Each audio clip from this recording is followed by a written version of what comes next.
You know what really gets you promoted? Hard work, being a team player, always following the process. That's cute. That's like saying the fastest way to grow your career is just be yourself. Let me save you 5 years and a few gray hairs.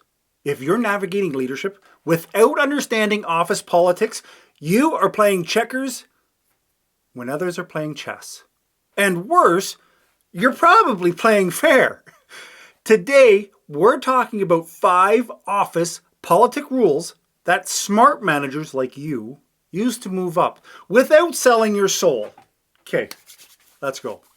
Rule number 1, stop competing and start aligning. You know who doesn't get promoted?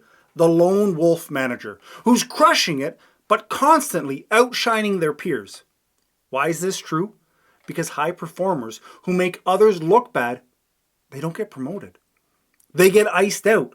Instead of competing with your peers, I want you to align with power. Think of it like Survivor.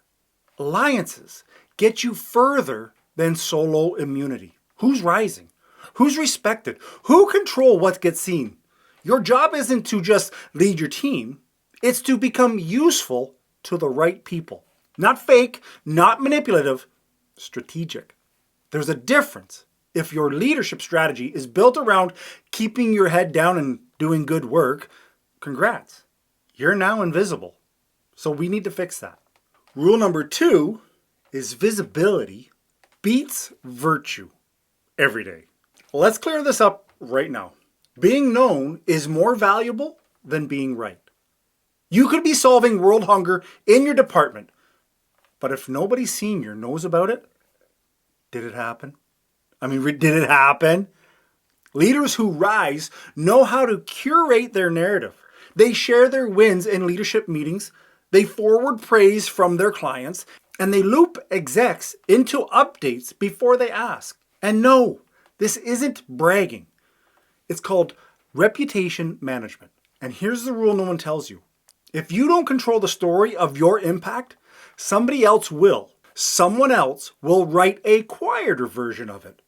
You don't need to shout, but you do need to show up strategically. Rule number 3, relationships are more valuable than rules. Let me tell you a story.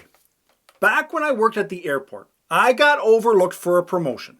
Not once, not twice, but 7 goddamn times.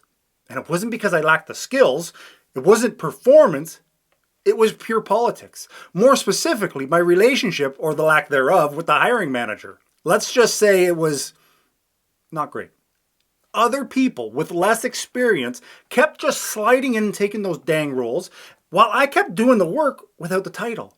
Eventually, don't worry about me, we got a new GM. And I told him straight up, look, I'm not applying again.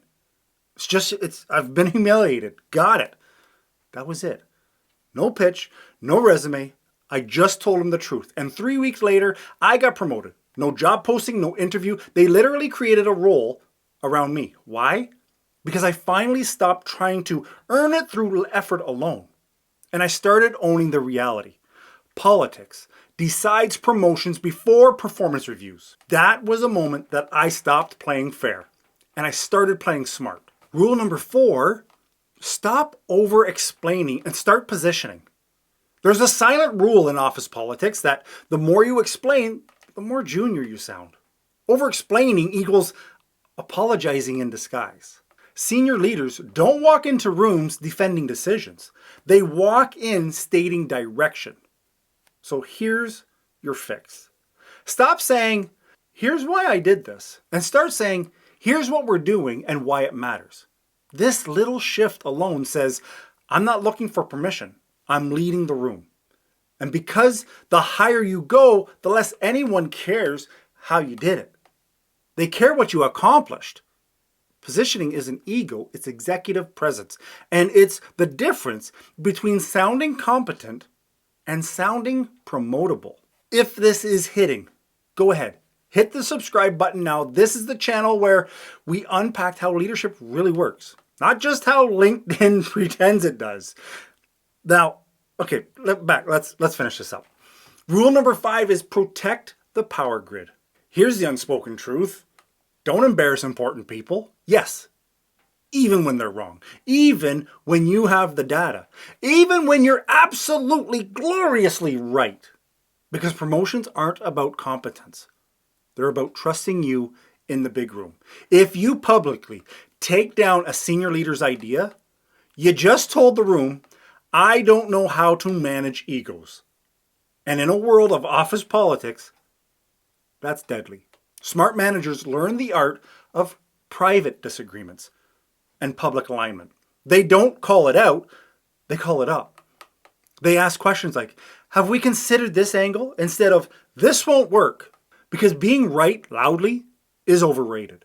Being effective quietly gets you promoted. This is what people don't tell new managers.